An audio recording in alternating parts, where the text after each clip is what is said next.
안녕하세요. 행복한 안식일입니다. 교회 소식을 전하겠습니다. 벌써 10월달 첫 안식일입니다. 세월의 흐름이 정말 빠르죠? 예. 오늘도 우리 프랑크푸르트에 이렇게 한인교회를 방문하신 우리 하늘가족 여러분 진심으로 환영합니다. 이제 온라인 예배에도 계속 참석하시는 분이 계시는데 또 오늘은 좀 적은 것 같습니다. 두 번째, 우리 전교인 수양회가 있습니다. 언제가 하면은 11월 10일 금요일 12일 이틀간입니다. 11일부터 12일간 2일간입니다. 장소는 해외 마이제 30일 여기 슈미틴입니다. 아마 요 산 너머에 프랑크푸르트에서 넘어가면은 거기가 있는 것 같습니다. 개인 참가비가 50유로입니다. 다 참석해서 이번 수영회에 함께 참석해 주시면 고맙겠습니다. 그 다음에 우리가 12월 16일에는 도전 골든벨이 있습니다. 여러분 여기에 안식일학교 시간에서 이렇게 운영하고 있다 보니까 범인은 요한계시록에서 나오게 됩니다. 여러분 요한계시록을 열심히 읽으시고 또 공부하셔서 우리가 골든벨을 울리시기 바랍니다. 상기 표시된 도전 골든벨을 진행하니 미리 준비하셔서 말씀의 은혜의 풍성함을 누리시기를 바랍니다. 순서 예배 안내해 드리겠습니다. 금요 예배는 인도의 우리 목사님이시고 기도는 장인모, 설교는 우리 목사님이 되십니다. 다음 주 안식일학교 순서의 이수옥 집사님, 그다음에 기도는 안지수 청년입니다. 순서는 우리 김한나 청년이 준비해 주시겠습니다. 그다음에 설교 인도 제가 하고요. 기도는 이혜윤 청년입니다. 기도 준비해 주시면 고맙겠습니다. 설교 목사님이십니다. 이상 오늘 우리 교회의 소식을 마치겠습니다.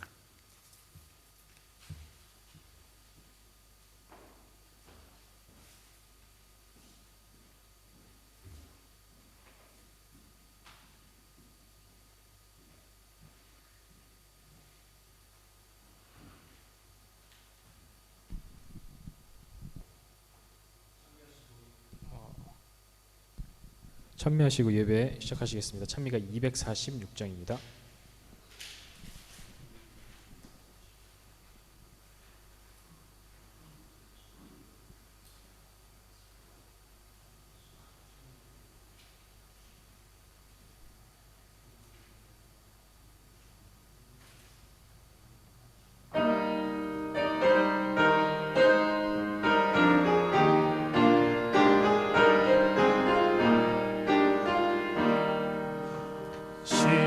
시온성과 같은 교회 모든 영광 한없다. 허락하신 말씀대로 주가 친히 세웠네. 반석 위에 세운 교회 흔들 자가 누구뇨. 모든 원수의 워사도 아무 근심 없도다. 생명샘이 흘러나와 모든 성도 마시니 언제든지 솟아나와 부족함이 없겠네. 강이 흘러가니 누가 다시 가라랴. 주의 은혜 이와 같이 항상 풍족하도다. 주의 은혜 내가 받아 시온 백성 되는 때 세상 사 이방에도 주를 찬송하겠네. 헛된 세상 모든 영화 마치 만개 같으나 주의 자녀 받을 복은 영원 무궁하도다.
성부와 성자 성령 삼위께 영광 돌려보내세.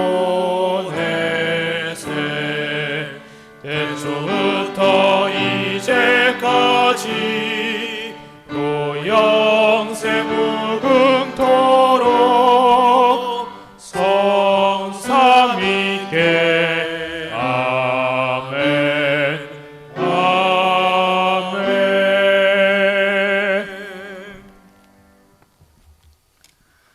하늘에 계셔서 언제나 우리에게 축복과 은혜를 더하시는 하나님 아버지, 오늘 우리에게 이 세상에 있지 아니하시고 이 거룩한 날 하나님의 전으로 우리를 부르심을 감사드립니다. 하나님, 이 안식일 하나님의 거룩한 부르심에 이끌려 이 전에 나왔습니다. 하나님, 우리의 마음과 우리의 생각을 정결하게 입혀주시고 이 순수의 영을 우리에게 허락하셔서 우리가 말씀을 듣고 또 하나님 바라보는 것에 부족함 없게 인도하여 주시옵소서. 하나님, 또한 이 시간 특별히 주의 말씀을 대언하는 이 종을 기억하여 주옵시고 이 종의 입술과 마음을 또한 깨끗게 하셔서 온전히 주의 말씀 전하는 통로의 역할을 할 수 있도록 인도하여 주시옵소서. 이제 예배를 시작하는 시간이 오니 마칠 때까지 주님께 모든 것을 의탁드리오며 사랑이 많으신 그리스도 예수 이름으로 기원하옵나이다.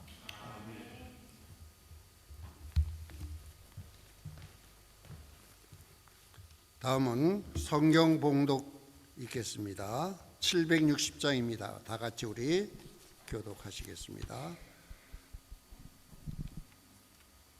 760장 경배와 찬양입니다. 온 땅이여 여호와께 즐거운 찬송을 부를지어다. 기쁨으로 여호와를 섬기며 노래하면서 그의 앞에 나아갈지어다. 여호와가 우리 하나님이신 줄 너희는 알지어다. 그는 우리를 지으신 이요 우리는 그의 것이니 그의 백성이요 그의 길을 쓰는 양이로다. 감사함으로 그의 문에 들어가며 찬송함으로 그의 궁정에 들어가서 그에게 감사하며 그의 이름을 송축할지어다. 여호와는 선하시니 그의 인자하심이 영원하고 그의 성실하심이 대대에 이르리로다. 다음은 찬미 43장 부른 후에 우리를 위해서 최재광 청년이 우리를 위해서 대표 기도인대 주시겠습니다.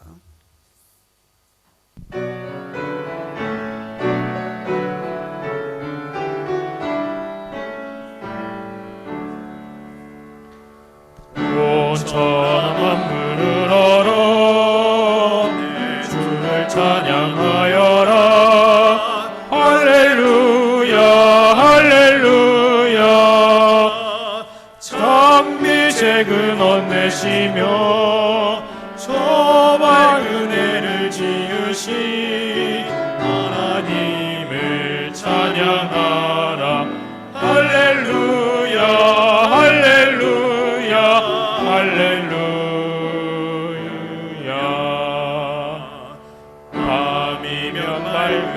별빛이 저 공중에서 빛나네.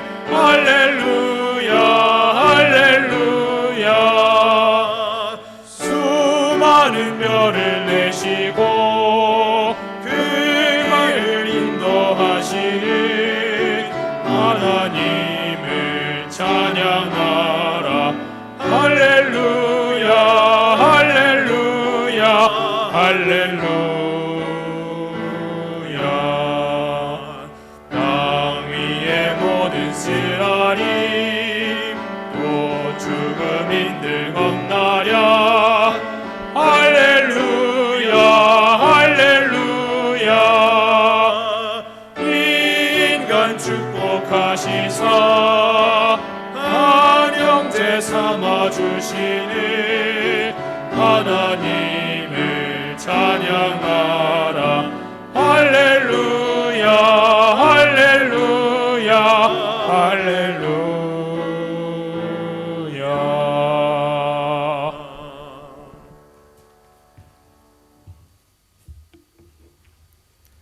하늘에 계신 아버지, 오늘 또다시 거룩한 안식일을 맞이할 수 있음에 감사드리고 이 좋은 날을 맞이하여 좋은 날씨도 주시고 한자리에 모이게 도와주셔서 감사합니다.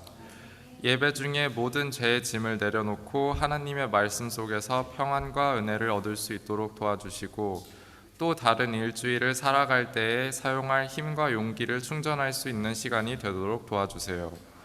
말씀 주시는 목사님께도 많은 은혜 내려주시고 예배 이후에도 행복한 안식을 보낼 수 있도록 도와주세요. 예수님의 이름으로 기도드립니다.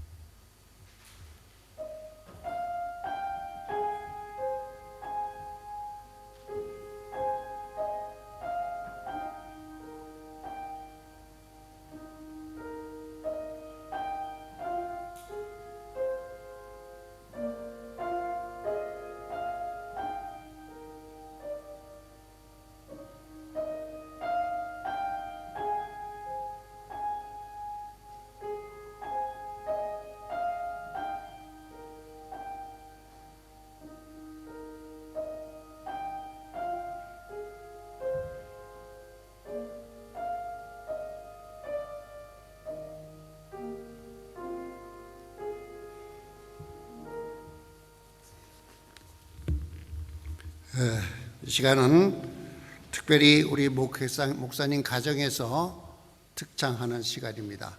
하나님께 영광 드리기 위해서 목사님 가정 나오셔서 하나님께 영광 드리겠습니다. 그 후에 우리 목사님께서 설교하시겠습니다. 감사합니다.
죽기까지 사랑하신 그 사랑 닮아가리. 주님의 사랑으로 묶여진 우리 서로의 아픔도 나눠 안고 주님이 보이신 그 사랑의 길 함께 걸어가리. 사랑이 없는 모든 것 울리는 꽹과리 같으나 사랑은 없네. 이중 제일은 사랑이라.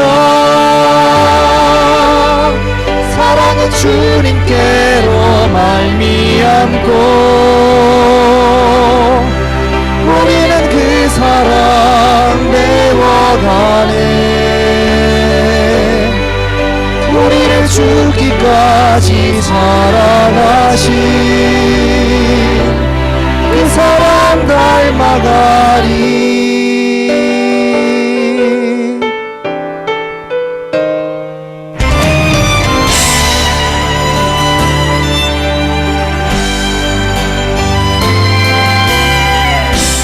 사랑이 없는 모든 것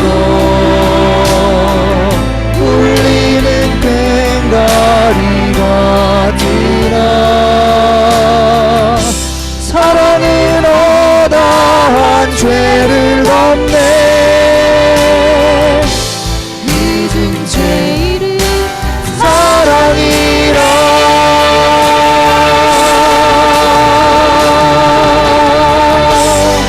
사랑은 주님께로 말미암고 우리는 그 사랑 배워가네. 우리를 죽기까지 사랑하신 그 사랑 닮아가리.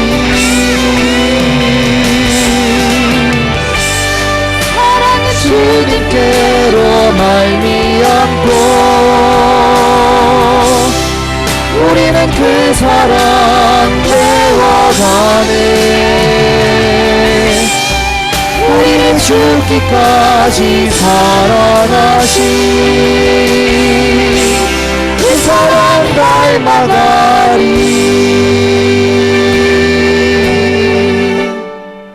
우리를 죽기까지 사랑하신 주님의 사랑 닮아가리.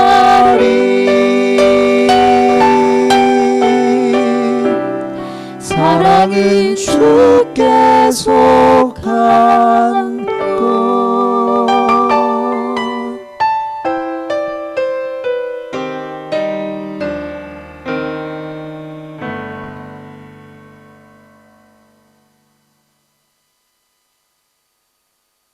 감사합니다. 하나님께 영광 받으실 줄 믿습니다. 이 시간은 우리 목사님께서 나오셔서 우리들에게 귀한 영적인 말씀들을 우리에게 공급해 주시겠습니다. 은혜 받는 시간 되시기 바랍니다.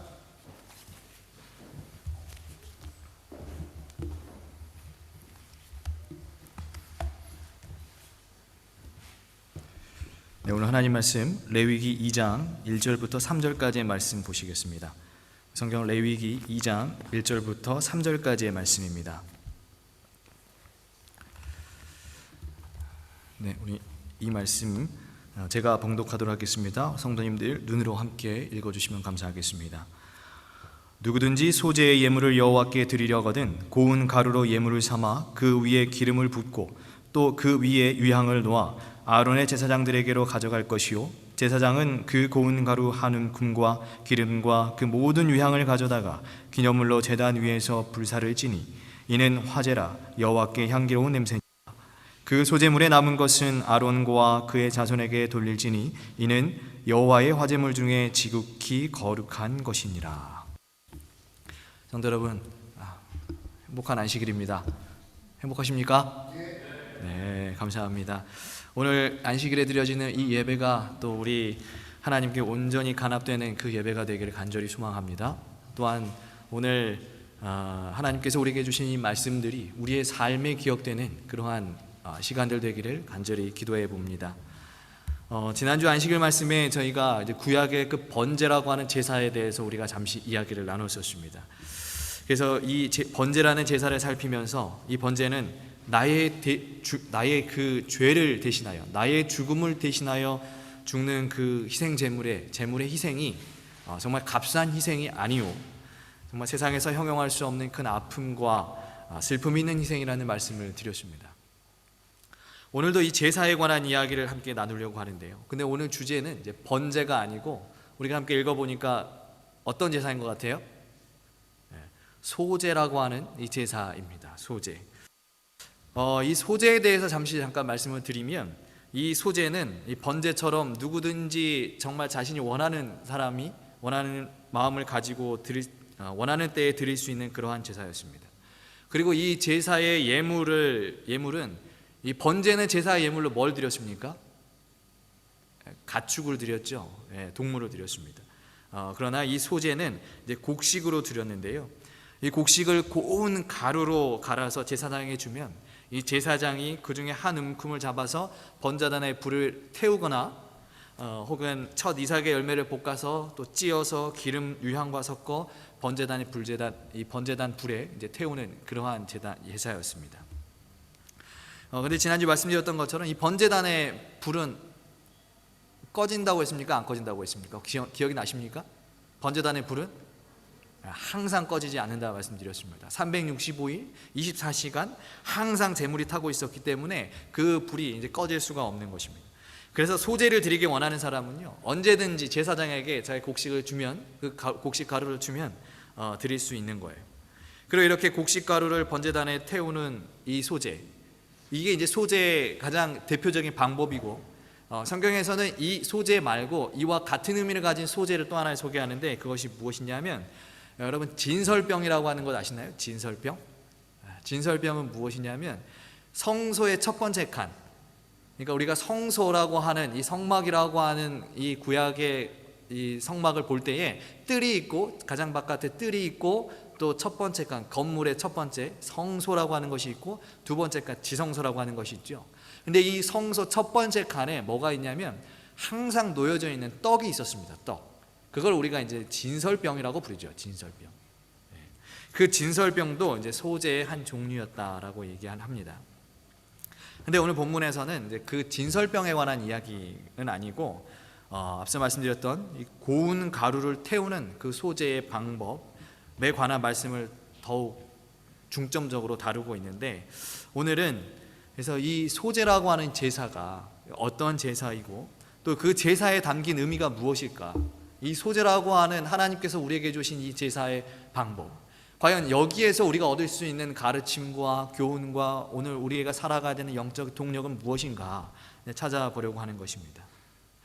오늘 우리가 이 소제라고 하는 제사의 방법을 살피면서 한 가지 먼저 생각해야 할 것이 있습니다. 그것이 무엇이냐면, 오늘 본문의 말씀을 우리가 아까 레위기 2장 1절부터 3절까지만 읽었지만, 레위기 2장의 말씀을 우리가 쭉 읽어보시면 이 소제를 드리는 방법에 대해서 제가 아까 말씀드렸던 것보다 좀 더 자세하게 기록하고 있는데, 그 방법이 무엇이냐면, 소제도 그 방법이 여러 방법이 있습니다. 첫 번째로 1절에 보시면 어떤 방법이 나오냐면 고운 가루에 기름을 붓고 그 위에 유향을 놔서 드리는 방법이 있었고, 또 4절에 보시면 고운 가루를 화덕에 구워가지고 기름을 바르고 드리는 방법이 있었어요. 그리고 5절에 보시면 또 고운 가루를 철판에 붙여서 조각을 내고 기름을 부어서 드리는 방법이 있었고, 그 6절은 고운 가루와 기름을 냄비에 삶아서 드리는 방법이 있었어요. 그리고 마지막으로 14절과 15절에는 첫 이삭의 열매를 볶아서 찌은 다음 기름과 유향을 더해서 드리는 방법이 있었어요. 그러니까 방법이 굉장히 여러 가지죠. 이 소제라고 하는 제사, 이 소제라고 하는 제사를 드리는데 이 방법이 굉장히 여러 가지가 있는 것입니다. 이렇게 5가지 방법이 있는데, 그런데 사실 이 첫 번째 방법과 5번째 방법은 유향이라고 하는 것을 함께 드려야 했기 때문에 잘 드려지지 않았어요. 왜냐하면 유향이라고 하는 것은 굉장히 값비싸거든요. 그래서 잘 드려지지 않았어요. 그래서 가장 자주 사용되는 방법이 이제 그 곡식을 가루로 내어서 굽거나 부치거나 삶아서 드리는 방법이 많이 드려졌다 그래요. 근데 지금 이 소제라는 이 제사를 드리는 여러 방법들을 우리가 보게 되면 한 가지 공통점이 있는데, 여러분 아까 이 소제라고 하는 이 제사의 제물이 뭐였다 그랬어요? 곡식이에요. 이거는 곡식으로 드리는 제사인 것입니다. 번제는 동물을 드리는 제사고, 소제는 곡식으로 드리는 제사인데, 보시면 한 가지 특징이 있어요. 제가 쭉 말씀드렸는데, 대충 쭉 말씀드렸는데 그 특징이 뭐냐? 분명히 곡식으로 드리는 제사인데 하나님께서 그 곡식을 통으로 드리라고 하지 아니하시고 어떻게 하라고 하시는 거예요? 그것을 가루로 내어서 가루로 만들어서 드리라고 했다는 것입니다. 곡식을 볶은 다음에 또 찧어서 정말 갈아서 이렇게 드리라고 하셨다는 거예요.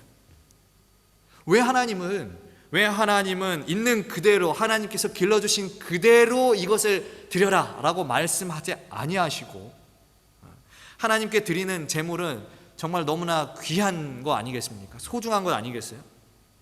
그러면 어떻게 보면은 정말 순결해야 하는데 왜 하나님은 그 곡식의 형태를 알 수도 없을 정도로 고운 가루로 만들어서 드려라 하셨을까? 이것이 우리에게 오는 한 가지 궁금증인 것입니다. 왜 하나님은 곡식을 갈아서 내라고 하셨을까? 여러분, 우리가 특별히 재림교인들은 현미를 좋아합니다. 여러분 현미밥 드시나요 혹시? 현미밥 드셔요? 독일에서는 현미 구하기는 게 쉽지가 않아가지고 백미를 많이 드실 것 같은데 한국에서는 우리 재림교인들은 현미밥을 많이 드시죠. 근데 왜 현미밥을 많이 드시죠? 현미가 뭐에 좋다는 거예요? 건강에 좋다는 거예요. 현미가 왜 더 좋다고 사람들이 생각할까요? 현미가 왜 더 좋은 걸까요? 여러분 혹시 아십니까? 현미와 백미의 차이를 아십니까? 맞아요. 이 백미는 껍질을 완전히 다 벗겨요. 100%다 벗겨요. 그런데 현미는 그 덜 벗깁니다. 그래서 그 현미 안에는 뭐가 있냐면 씨앗, 생명이 있어요. 그래서 그것을 발화시킬 수 있습니다. 발화시킬 수 있어요. 다시 싹이 트고 그걸 심어서 싹이 트게 할 수 있고 다시 열매를 맺게 할 수 있어요. 그런데 백미는 어떨까요? 백미는 그걸 할 수가 없어요. 완전 다 그걸 갈아버리기 때문에. 그러면 여러분, 왜 하나님은 이 백미도 아니고 현미도 아니고 백미도 아니고 통으로 드리는 게 사실 가장 아름답고 있는 그대로 좋은 것일 텐데 하나님은 그걸 아예 다 갈아버려서 아예 형태도 알 수 없을 정도로 고운 가루로 만들라고 하셨는지, 이것이 우리에게 의문인 거예요. 여러분, 그 곡식을 가루로 만들면 그 안에 생명이 어떻게 해요? 생명이 없는 것입니다. 백미에도 생명이 없는데 그 가루가 된 곡식에 생명이 있겠습니까? 곡식을 볶아서 절구에 찌으면 그 곡식의 생명은 이제 없는 것입니다. 끝인 것입니다. 그 씨앗을 가루로 심어서 가루로 만들어서 어디서 심으면 그 심는 곳에 다시 날 수가 없어요. 열매가 맺힐 수가 없습니다. 가루가 된 씨앗은요, 여러분, 단 1%, 0.1%의 생명도 없는 것입니다. 그 가루에는 희망도 없고 소망도 없고 미래도 없고 생명도 없는 거예요. 여러분, 그 곱게 갈려진 이 씨앗의 모습, 이 씨앗의 모습에서 여러분, 이 씨앗의 모습이 여러분 누구의 모습 같으세요? 씨앗의 모습이 아무런 생명이 없는, 그 스스로는 아무런 생명을 낼 수 없는 이 고운 가루의 모습을 보면 누가 보이시나요? 그 가운데서 오늘 우리의 모습을 봐야 하는 것입니다. 나의 모습을 봐야 되는 거예요. 오늘 우리도 이 소재의 가루처럼 이 죄라고 하는 믹서기에 갈려가지고 완전히 아무런 희망이 없는 그러한 존재가 되었습니다. 아무런 생명이 없는 존재예요. 우리의 힘과 우리의 능력과 우리의 지혜와 우리의 그 어떤 기술로는 단 1%의 생명을 우리는 얻을 수가 없어요. 곱게 갈린 가루와 우리는 똑같은 것입니다. 이 가루가, 이 고운 가루가 상징하는 게 누구냐? 우리인 거예요. 우리. 아무것도 할 수가 없어요, 우리는. 근데 오늘 말씀 보시면 이 소재를 드리는 각각의 방법들 중에 또 하나의 중요한 공통점이 있습니다. 그것이 무엇이냐면 바로 기름입니다. 기름과 함께, 이 곡식 가루는 항상 기름과 함께 드려지게 되어 있어요. 여러분, 이 곡식을 가루로 만들든지 가루로 만들어서 드리든지 또 화덕에 굽든지 후라이팬에 부치든지 냄비에 삶든지 그 어떠한 방법으로 드리든지 간에 반드시 이 곡식 가루는 모든 소재의 제물에는 기름이 들어가야 했다라고 하는 것입니다. 그리고 이 기름이 들어간 소제물은 반드시 희생 제물이 타고 있는 번제단에 태워져야 했습니다. 번제단 앞으로 가야 했다는 거죠. 여러분, 성경에서요, 기름이 상징하는 분이 있어요. 성경에 여러 기름들이 나오는데 이 기름이 상징하는 분이 누굴까요? 기름. 이 기름은 성령 하나님을 의미합니다.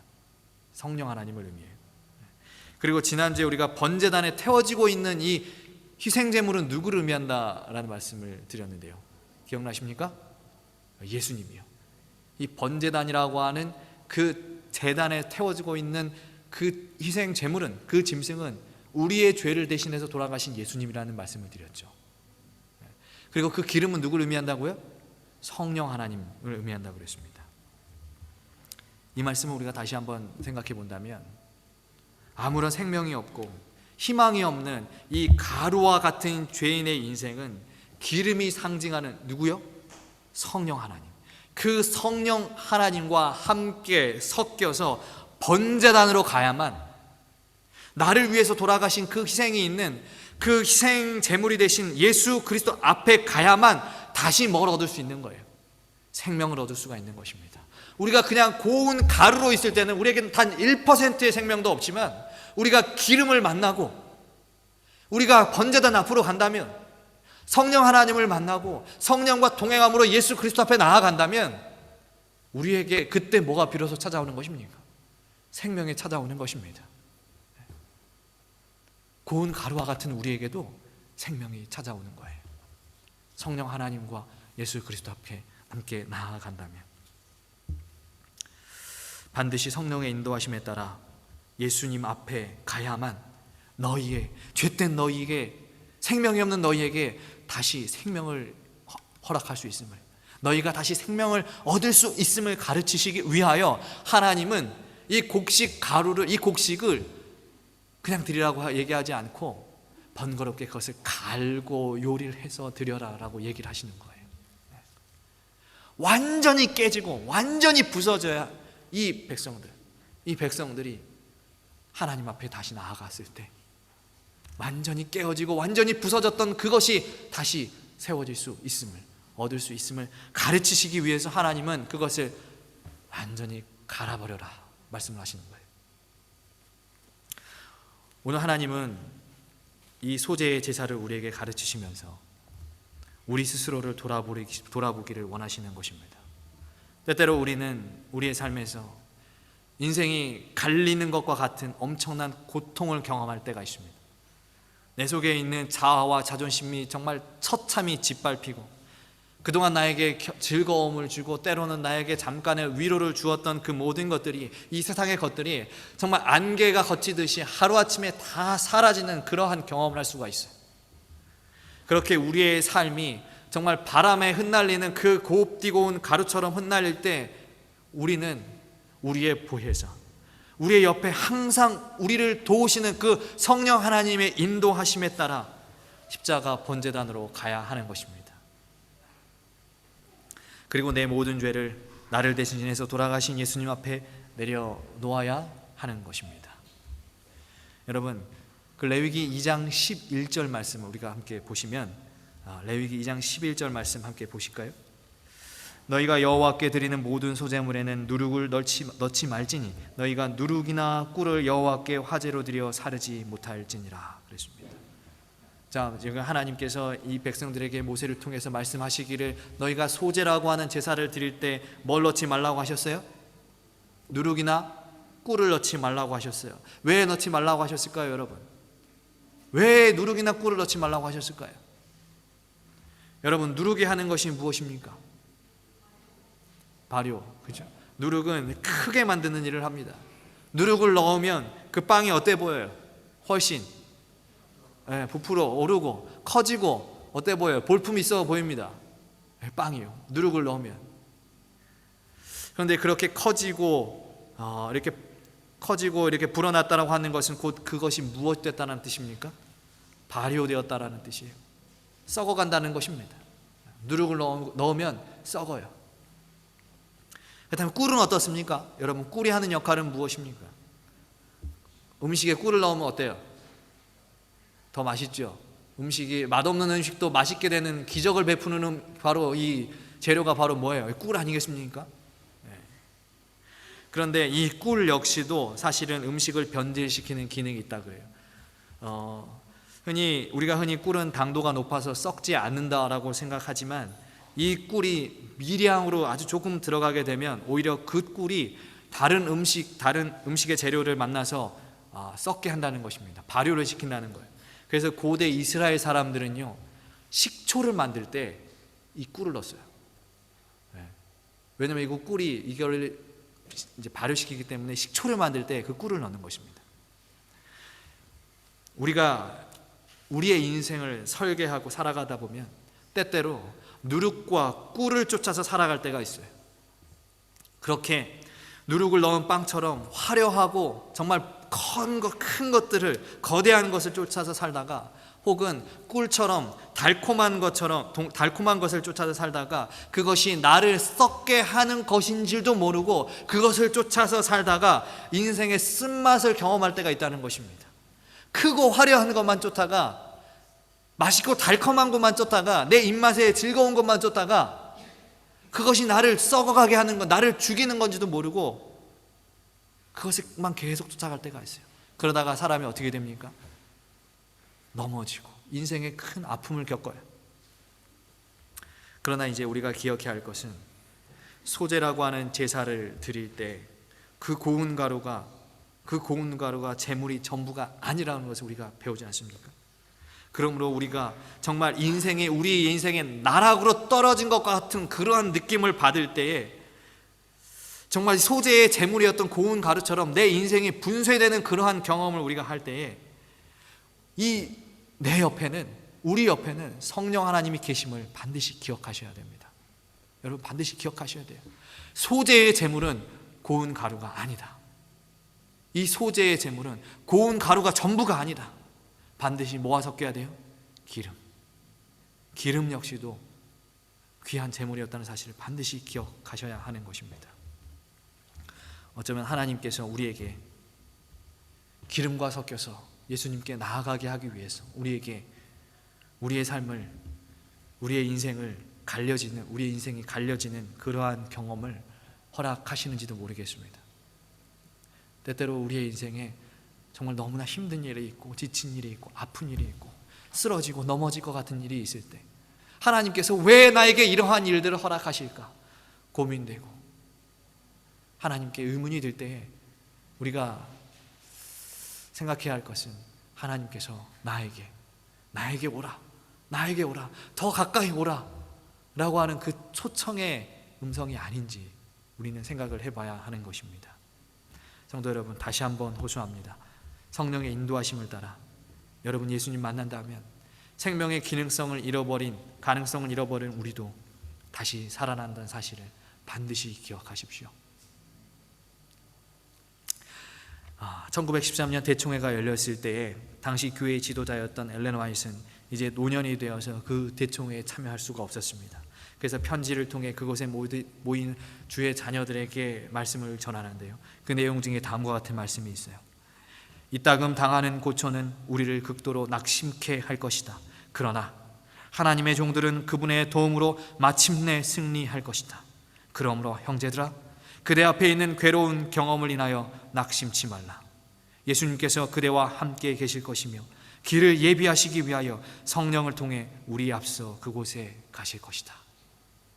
선지자의 말씀입니다. 예수님께서 성령을 통해 우리와 함께 계시며 우리 앞에 계실 것이다. 여러분, 이 사실을 믿으십니까? 그리스도께서 우리와 함께 계시며 성령 하나님께서 우리보다 먼저 가실 것이다 라고 하는 사실을 믿으십니까? 괴로움과 슬픔이 많은 이 세상에요, 내 삶을 찢어버릴 것 같은 이 세상에 우리는 살아가고 있습니다. 그러나 이 세상에서도 우리가 성령과 예수님을 만난다면 우리는 반드시 승리할 것입니다. 생명이 사라졌지만 그분의 은혜로 생명이라고 하는 승리를 얻게 될 것입니다. 이제 이 말씀이 오늘 우리에게 위로가 되고 용기가 되기를 간절히 소망합니다. 이렇게 곱게 갈려진 가루는 기름과 함께 이제 번제단으로 가서 태워졌습니다. 그런데 번제 때는 그 드려진 제물을 다 어떻게 했다 그랬어요? 제물이 다 어떻게 돼야 된다고 말씀을 드렸는데요, 다 태워져야 됐다 그랬죠. 그 드려진 제물, 소를 잡든지 양을 잡든지 비둘기를 잡든지 염소를 잡든지 그게 제 번제단에 드리면, 번제라는 제사를 드리면 그건 다 어떻게 되냐면 다 태워야 됩니다. 다 태워야 돼요. 그 제물을 남겨서 제사장이 취할 수가 없었습니다. 근데 이 소제는 달랐어요. 여러분 3절과 10절의 말씀 함께 보실까요? 2장 3절과 10절의 말씀입니다. 2장 3절, 그 소제물에 남은 것은 아론과 그의 자손에게 돌릴지니 그랬습니다. 그리고 10절이에요. 10절의 말씀, 소제물에 남은 것은 아론과 그의 아들들에게 돌릴지니 이는 여호와의 화제물 중에 지극히 거룩한 것이니라 그랬습니다. 자, 여기 지금 소제물을 드리고 그 제물 남은 것을 누구에게 두라고 하는 거예요? 아론과 그의 아들들. 아론과 그의 아들들이 뭐 하는 사람입니까? 제사장이죠. 제사장. 한마디로 이 소제의 제사를 드리고 남는 제물은 누가 가져가는 것입니까? 제사장이 가져가서 뭐 하는 거예요? 먹는 거예요. 예. 그 제사장들의 식사가 되는 것입니다, 여러분. 제사장들의 식사가 되는 거예요. 여러분, 생명을 잃어버린 가루였습니다. 생명을 잃어버린 고운 가루예요. 자신의 가치를 잃어버린 그 곡식가루가 기름과 섞여서 하나님께 드려진 후 이제 그 이후에 남은 것은 제사장의 무엇으로 쓰이는 것입니까? 양식으로 쓰이는 것입니다. 그 곡식가루가 여러분 성령 하나님을 만나고 예수님을 만나고 하나님께 드려진 후에 아무런 가치가 없게 여겨지던 그 곡식가루가 이제 누구를 위해서 사는 것입니까? 다른 사람을 위해서 사는 것입니다. 내가 나를 위해서 사는 것이 아니고 다른 누군가를 위해서 사는 거예요. 땅의 분깃을 받지 못해서 항상 누군가가 주는 것들로 배를 채워야 했던 그 제사장들, 그 제사장들을 먹이고 살리는 일에 이 곡식가루가 사용됐다라고 하는 것입니다. 여러분, 이거 너무나 큰 은혜 아닙니까, 여러분? 생명이 없던 그 고운 가루가 하나님께 드려진 후에 다시 누군가의 생명을 살리는 일에 쓰여지고 있다라고 하는 것. 그것이 우리에게 너무나 큰 감동 아니에요, 여러분? 아무런 값어치 없는 우리가 성령의 인도로 예수님을 만난 후에 하나님께 드려진 후에 누군가를 위해서 살아야 하는 거예요. 이것이 이 소제의 이 제사 방법에서 우리에게 주는 사명인 것입니다. 여러분, 신약 성경에 보시면, 여러분 신약 성경 빌레몬서라고 하는 책에 보시면은 누가 나오냐면 오네시모라고 하는 사람이 나와요. 여러분, 오네시모라고 하는 사람이 원래 어떤 사람이었는지 혹시 아시나요? 오네시모? 이 빌레몬서라고 하는 이 책에 오네시모라고 하는 주인공이 등장하는데 그 사람은 원래 종이었죠. 노예였어요. 빌레몬이라고 하는 사람의 노예였어요. 그런데 이 오네시모가 어떻게 하냐면 이 노예 생활을 하다가 너무 힘들어가지고 지치니까 도망쳐 버립니다. 그리고 도망치다가 로마라고 하는 곳에서 바울이라고 하는 사람을 만나요. 그리고 이 오네시모는 바울을 만나고 그에게서 예수님을 배웁니다. 그리고 회심한 후에 바울의 선교를 돕는 바울의 아주 중요한 신복이 되었어요. 거의 이제 양아들이 되었어요. 양아들이. 근데 그 오네시모를 가리켜 바울이 뭐라고 하냐면, 이제 바울이 이 오네시모의 원래 주인이었던 빌레몬에게 이제 편지를 써서 보냅니다. 그 편지가 바로 빌레몬서예요. 우리 성경의 빌레몬서. 편지를 써서 보내는데 오네시모에 대해서 이렇게 기록해요. 빌레몬서 11절에 이렇게 기록되어 있어요. 그가 전에는 너에게 무익하였으나 이제는 나와 너에게 유익하다 그랬어요. 전에는 그가 예수님을 모르는 그런 무익한 사람이었습니다. 그런데 이제 예수님을 알고 나와 함께 예수님을 전하고 있으니 그가 이제는 어떤 사람이다라고 하는 거예요? 유익한 사람이다라고 하는 것입니다. 유익한 사람. 이 오네시모처럼 이 소재의 가루도 똑같은 거예요. 이 소재의 가루가 그냥 가루로 있을 때는 아무런 값어치가 없고 무익한 존재였습니다. 그러나 이제 그가 기름과 섞여서 예수님께 드려졌을 때 그 존재가 유익한 존재가 되었어요. 왜요? 왜 유익한 존재가 되었어요? 다른 사람을 살리는 존재가 되었기 때문에 유익한 존재가 되는 것입니다. 그 남겨진 것이 누군가의 생명을 살리는 존재가 되었기 때문에 이제 그는 무익이라고 하는 것에서 떠나서 유익한 삶이 되는 것입니다. 오늘 우리에게도 하나님께서 이 소재를 통해서 우리에게 주시는 교훈이 있어요. 그것은 무엇이냐면 너만 살아라, 너만 잘 살아라, 이게 아니에요. 이 소재의 가르침 통해서 우리에게 주시는 중요한 교훈은 함께 살아라. 함께 살아라. 완전히 분쇄된 가루처럼 생명이 없던 너희가 예수님을 만나서 생명을 얻었다면 이제 그 생명을 나누라고 가르치시는 것입니다. 그것이 하나님께 유익하다는 거예요. 나만 사는 게 아니고 누군가를 위해서 나누는 삶, 그 너희가 얻은 생명을 나누는 삶이 하나님께 유익한 삶이다 가르치는 것입니다. 그리고 하늘의 하나님은 그 가르침의 본을 보이시고자 이 땅에 예수라고 하는 이름으로 오셨어요. 그리고 그분은 이 소재의 가르침을 증거하시기 위해서 하늘 왕의 모습을 취하지 아니하시고 하늘 왕의 모습으로 이 땅에 오지 아니하시고 가루처럼 연약한 이 인간의 모습을 취하셔서 이 땅으로 오셨어요. 그리고 예수님은 스스로 이 땅에서 가르치시길 나는 생명의 떡이다 라고 말씀하시면서 일평생 다른 사람들을 먹이고 생명을 나누어 주시는 그 일에, 영적으로 배부르게 하시는 그 일에 평생을 사셨습니다. 그리고 마지막으로 죽으실 때까지도 이 사랑하는 백성들에게 생명을 주시기 위해서 그 구원의 길을 열으셨죠. 이것이 바로 예수님의 삶이요, 오늘 이 소재가 우리에게 가르치는 삶인 것입니다. 오늘 우리도 단 0.1%의 생명이 없던 우리도 이제 우리가 다시 하나님의 은혜로 생명을 알았다면 그 생명을 나누는 사람이 되어야 할 것입니다. 저 세상 밖에는 우리 주위에 누군가는 아직 영적 분깃을 받지 못해서 하나님을 알지 못하고 예수님 없이 살아가는 사람들이 너무나 많이 있습니다. 그러나 그들이 언제까지 그렇게 영적 분깃을 얻지 못하며 하나님 모르고 예수님 없이 약속도 없이 소망도 없이 살게 할 수는 없어요. 하나님께서 오늘 그 일을 우리에게 맡기셨습니다. 생명을 얻은 우리에게 맡기셨습니다. 그리고 우리에게 말씀하십니다. 그것을 나누라. 너희가 얻은 것을 나누라. 너희가 받은 그 생명 나가서 다른 사람들에게 나누라. 그것이 나에게 유익하다. 여러분, 하나님께 유익하신 존재가 되고 싶으십니까? 하나님께 아무런 쓸모없는 존재가 아니라 하나님께서 정말 사용하는, 하나님께 쓸모있는 존재가 되길 간절히 소망하시나요? 그렇다면 오늘 이 소재의 교훈, 다른 사람을 살리기 위하여, 다른 사람에게 나누기 위하여 또 살아가는 그러한 삶이 되기를 간절히 소망해 봅니다. 오늘 이 시간 저희는 이 곡식으로 드리는 제사, 이 소재에 대해서 살펴보았습니다.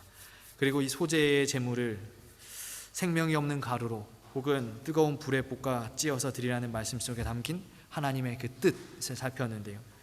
그런데 하나님께서 이 소재의 제물을 드릴 때요, 아까 누룩하고 꿀은 넣지 말라고 했잖아요. 근데 반드시 넣으라고 하신 것이 한 가지 더 있어요. 기름 말고 반드시 넣어야 되는 것이 한 가지 더 있었는데, 그것이 무엇이냐면 13절에 나오는 소금이에요. 소금. 여러분, 누룩과 꿀이 부패하게 하는 것이라면 소금은 뭐하게 하는 것입니까? 소금은 변질되지 않게 하는 것이죠. 그렇죠? 이 음식을 보존하는 게 하는 것이 바로 소금입니다. 이 보존의 상징이 바로 이 소금이에요. 그래서 성경에는 변하지 않는 하나님의 언약에 대해서 소개할 때, 일컬을 때 이 소금 언약, 소금의 언약, 언약의 소금, 이런 표현들을 이제 성경에서 간혹 쓰는 것입니다. 이처럼 하나님은 고운 가루처럼 생명이 없었던 우리가 다시 생명을 얻게 되었을 때 소금처럼 다시는 변하지 않기를 간절히 소망하십니다. 많은 그리스도인들이요, 생명을 얻었음에도 불구하고 다시 그 화려한 누룩과 달콤한 꿀을 쫓아서 살아가다가 다시 생명을 잃는 경우가 너무나 많이 있어요. 이스라엘이 그랬죠. 이스라엘이. 하나님께서 지금 이 광야를 헤매는 이스라엘 백성들에게 이 소재의 교훈을 가르치셨잖아요. 변하지 마. 너희 변하지 마. 가르치시면서 소금을 넣어라고 말씀하시잖아요. 애굽에서 내가 너희를 인도해내었다. 애굽에서 너희를 그 물을 가르고 구름 기둥과 불 기둥으로 내어서 너희를 지금까지 내가 보호하고 있다, 보존하고 있다. 잊어버리지 마 라고 말씀하시면서 소금을 넣으라고 하시는 거거든요. 그런데 이 이스라엘 백성들이 어떻게 됐죠? 가나안에 들어가고 거기서 전쟁을 하고 나라가 조금 평안해지고 전쟁에서 이기면서 나라가 평안해지고 그럴 때 이스라엘 백성들이 하나님을 다시 떠나게 되지 않습니까? 그러다가 결국에 이스라엘은 역사 속으로 사라지는 그러한 모습을 우리는 성경을 통해서 수없이 많이 확인을 하는 것입니다.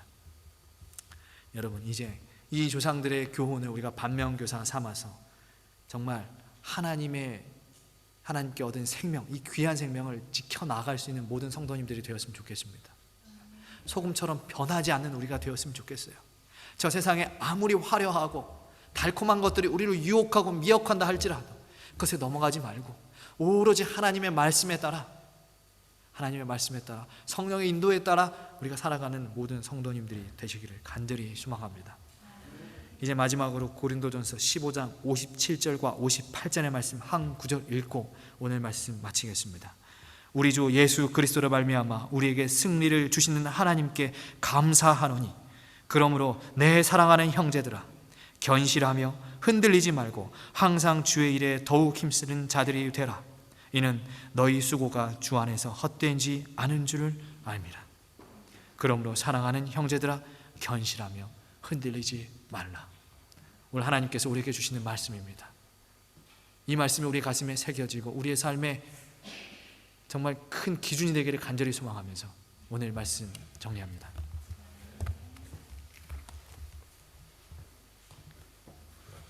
예, 감사합니다. 귀한 말씀, 오늘 그 말씀을 기억하시면서 오늘 준비하신 헌금을 드리는 시간입니다. 준비하신 헌금을 이 시간 드리겠습니다.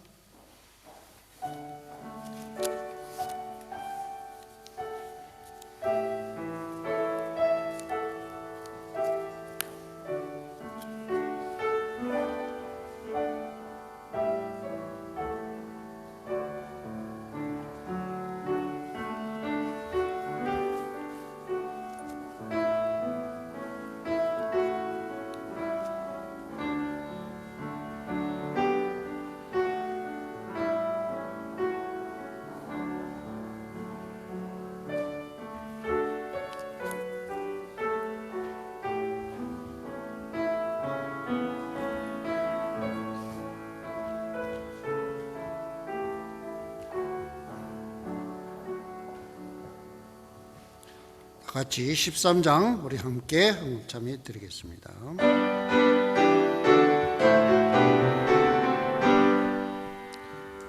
만복은 원주 하나님 천하 사람 모두 찬송 만만 천사 흥성 높여 성부 성자 성령 찬송 아멘.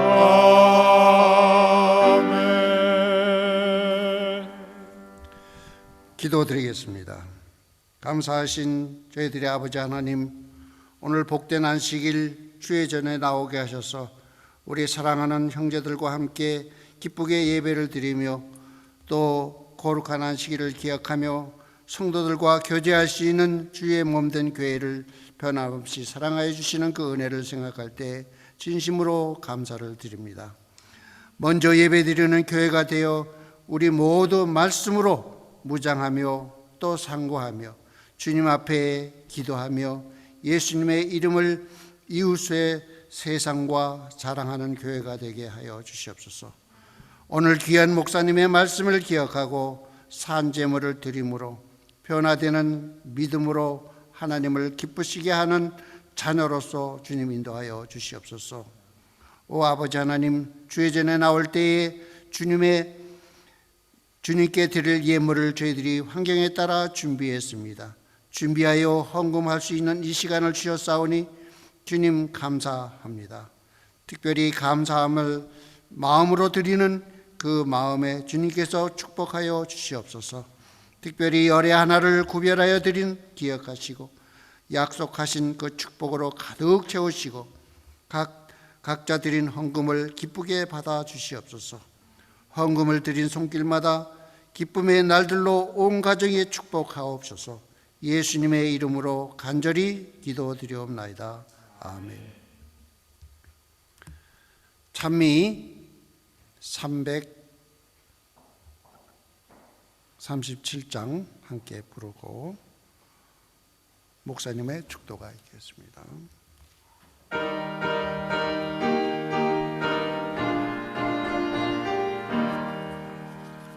나 이제 주님의 새 생명 얻음모 옛것은 지나고 새 사람이로다. 그 생명 내 맘에 강같이 흐르고 그 사랑 내게서 해같이 빛난다. 영생을 맛보며 주 안에 살리라. 오늘도 내일도 주 함께 살리라. 주 안에 감추인 새 생명 얻으니 이전에 줬던 것 이제는 값없다. 하늘의 은혜와 평화를 맛보니 찬송과 기도로 주 함께 살리라. 영생을 맛보며 주 안에 살리라. 오늘도 내일도 주 함께 살리라. 산천도 초목도 새 것이 되었고 죄인도 원수도 친구로 변한다. 새 생명 얻은 자 영생을 맛보니 주님을 모신 맘 새 하늘이로다. 영생을 맛보며 주 안에 살리라. 오늘도 내일도 주 함께 살리라. 주 따라가는 길 험하고 멀어도 찬송을 부르며 주 따라가리라. 나 주를 모시고 영원히 살리라. 날마다 섬기며 주 함께 살리라. 영생을 맛보며 주 안에 살리라. 오늘도 내일도 주 함께 살리라.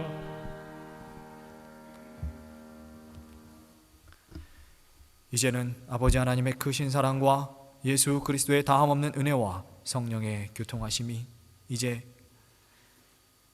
우리의 기름이 되시고 우리를 예수 그리스도께 인도하시는 성령 하나님과 동행하며 정말 이 세상에 있는 사람들에게 우리가 받은 생명을 나누기로 결심한 이곳에 있는 모든 주의 자녀들 위해 이제로부터 영원까지 함께할지어다.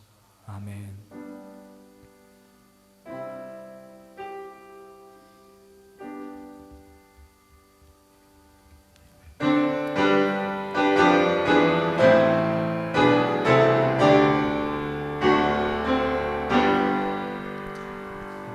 주님 오시리 확실히 오시리.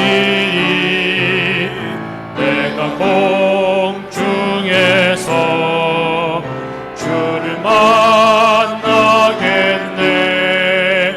내 구주 예수 확실히 오시네.